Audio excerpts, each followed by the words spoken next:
Hello students, this is Vipasha Garg, आज lecturer Indian Aesthetics 4302। तो ध्वनि सिद्धांत में ही हमारा ये नेक्स्ट हेडिंग है। उससे पिछली पीपीटी में आपका आनंद वर्धन चल रहा था, अभी उससे नेक्स्ट है ध्वनि सिद्धांत का मूल्यांकन। ठीक है, आनंद वर्धन का ध्वनि सिद्धांत उस समय के साहित्य के लिए एक क्रांतिकारी सिद्धांत था, यानी रेवोल्यूशनल। क्रांतिकारी मीन्स रेवोल्यूशनल। तो जो ध्वनि सिद्धांत था आनंद वर्धन का, वो उस समय के लिए यानी जब का ये था, वो एक ये क्रांतिकारी सिद्धांत था साहित्य के लिए। ठीक है, उस समय के काव्य विद्वानों में अलंकार प्रधान होता जा रहा था।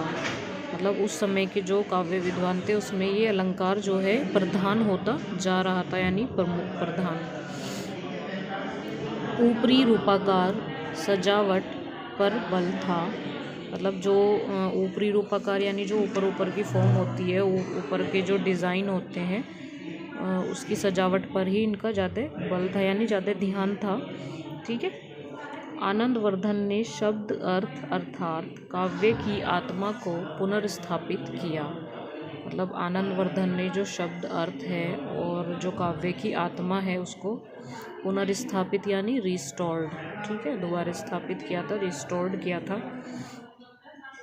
उन्होंने रस निष्पत्ति का रस सिद्धांत तो माना, किंतु उसकी व्याख्या ध्वनि के रूप में की। मतलब जो रस निष्पत्ति जो आपने फर्स्ट चैप्टर पढ़ा था, रस सिद्धांत रस निष्पत्ति, उसको तो इन्होंने माना था, पर उसकी व्याख्या जो की थी वो ध्वनि के रूप में की थी। ठीक है, वो ध्वनि के रूप में माना था। ध्वनि का इतना विस्तार से, इतने विद्वतापूर्ण ढंग से शायद ही और किसी ने विश्लेषण किया हो। विश्लेषण मीन्स एनालिसिस या ब्यौरा, है ना। तो उसमें इन्होंने ये कहा है कि ध्वनि का इतने विस्तार से यानी डीपली खोल के जो एक डिस्क्राइब करते हैं, तो शायद ही किसी और ने विश्लेषण किया हो। यानी ध्वनि का जो इतने विस्तार से किसी और ने विश्लेषण नहीं किया था जिस तरह से इन्होंने किया था। ठीक है, उसका जो एनालाइज किया था, जो ब्यौरा किया था, वो इन्होंने ही किया था।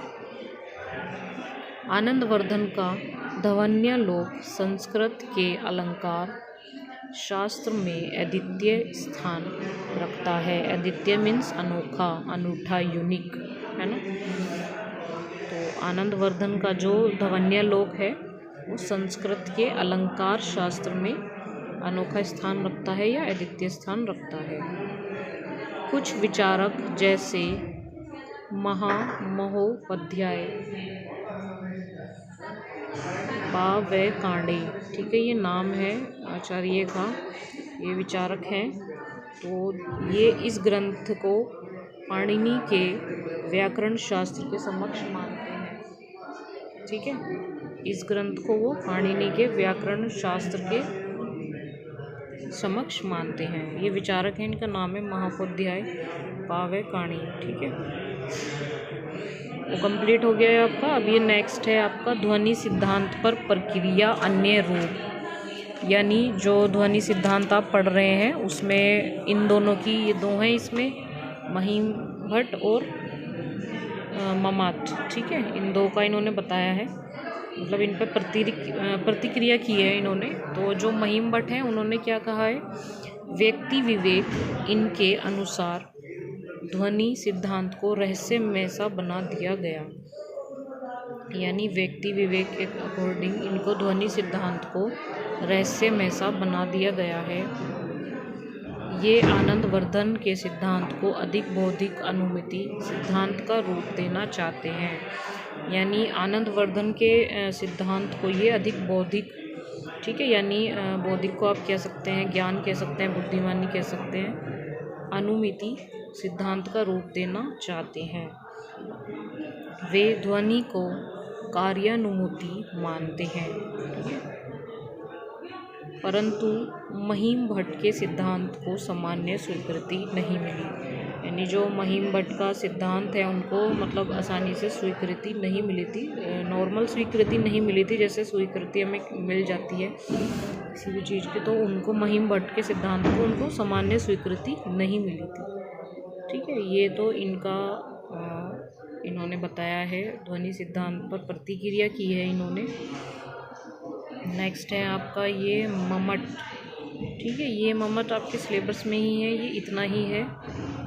जैसे आपका जो ध्वनि स्कूल है उसमें जो सजेशंस हैं आपके, उसमें एक आनंद वर्धन है, एक अभिनव गुप्त है और एक मम्मट है। ठीक है, आनंद वर्धन के बारे में तो आपने पढ़ ही लिया है, ये जो आपका चल रहा है। मम्मट के बारे में आपका ये है, बस इतना सही है, ये अगर आता है तो इतना ही दिया जाएगा। इससे नेक्स्ट आपका अभिनव गुप्त चलेगा चैप्टर। ठीक है, मतलब अभिनव गुप्त के बारे में चलेगा, नेक्स्ट टॉपिक रहेगा वो आपका अभिनव गुप्त। ठीक है, तो इन्होंने क्या कहा है, मम्मट ने क्या कहा है, ने काव्यार्थ की उपाधि पर चर्चा की। काव्यार्थ यानी जो काव्य के अर्थ हैं, जो काव्य से रिलेटेड हैं, जो काव्य से जुड़े हुए हैं। काव्यार्थ हो यानी काव्यों से जुड़े हुए, काव्यार्थ का जो अर्थ है, ठीक है, उनकी उपाधि पर यानी जो उनको रिगार्ड मिला था, ठीक है, उस पर इन्होंने चर्चा की थी। ठीक है, उपाधि मतलब डिग्री, कोई चीज़ की किसी की हम उपाधि देते हैं, डिग्री देते हैं, किसी को सम्मान करते हैं किसी उपाधि से, उसको कहते हैं। ठीक है, ये उपाधियाँ शर्तें काव्य के बाहर होती हैं, मतलब जो ये उपाधियाँ थी, ये शर्तें थी, तो ये काव्य के बाहर होती हैं। ध्वनि भीतरी अर्थात रस से जुड़ी है, यानी जो ध्वनि है वो भीतरी है और रस से जुड़ी हुई है। ठीक है, अलंकार प्रकट हो सकता है नहीं भी, मतलब जो अलंकार है वो प्रकट हो सकता है और नहीं भी हो सकता है, पर होता अवश्य ही है। यानी इसमें एक बताया है आपको कि जो अलंकार है वो प्रकट भी हो सकता है और नहीं भी हो सकता है। ठीक है, पर होता ज़रूर है वो, मतलब दोनों रीज़न हो सकते हैं, हो भी सकता है और नहीं भी हो सकता है, पर होता अवश्य है, यानी होता ज़रूर है। ठीक है, तो मम्मट के ग्रंथ काव्य प्रकाश में अभिधा को सामान्य अर्थ कहा, यानी जो मम्मट का जो ग्रंथ है काव्य प्रकाश, ठीक है, मम्मट का ग्रंथ है काव्य प्रकाश, उसमें अभिधा को आप कंट्रीब्यूशन कह सकते हैं, योगदान कह सकते हैं। ठीक है, तो उसमें अभिधा को सामान्य अर्थ कहा। अन्य अर्थ लक्षणा द्वारा आरोपित अर्थ होते हैं। ठीक है, जो अन्य अर्थ हैं वो लक्षणा द्वारा यानी लक्षण द्वारा आरोपित अर्थ होते हैं। आरोपित यो जो लगाए हुए होते हैं उसको आरोपित बोलते हैं। ठीक है, तो वे आरोपित अर्थ होते हैं। ठीक है, हो गया ये आपका क्लियर, इसमें सिर्फ इतना ही है, ये तो आप अच्छे से पढ़ लेना कि इन्होंने जो मम्मट ने जो काव्यों की उपाधि पर चर्चा की थी, और जो ये उपाधियाँ होती हैं यानी शर्तें, तो ये काव्य के बाहर होती हैं, काव्य के बाहर की होती हैं ये, है ना। और जो ध्वनि है वो भीतरी अर्थात वो रस से जुड़ी हुई है, मतलब जो ध्वनि भीतरी है वो रस से जुड़ी हुई है। और अलंकार प्रकट हो सकता है नहीं भी, पर होता अवश्य, यानी अलंकार दोनों तरीके से हो सकता है, वो प्रकट भी हो सकता है नहीं भी हो सकता है, पर वो होता ज़रूर है। ठीक है, मम्मट के ग्रंथ काव्य प्रकाश में अभिधा को सामान्य अर्थ कहा। उसके बाद इन्होंने कहा है कि जो मम्मट का ग्रंथ है काव्य प्रकाश है, उसमें अभिधा को इन्होंने सामान्य अर्थ कहा है, और जो अन्य अर्थ लक्षणा है उसके द्वारा आरोपित अर्थ होते हैं, ये बताया। ठीक है, तो ये वाला आपका ध्वनि सिद्धांत जो है ये आपका कंप्लीट हो चुका है। इसमें आपका नेक्स्ट टॉपिक बस अभिनव गुप्त रह गया है, वो आगे वीडियोस में डिस्कस करेंगे। ठीक है, फिलहाल आपका जो ध्वनि सिद्धांत है ये आपका कंप्लीट हो चुका है, आनंद वर्धन वाला। ठीक है।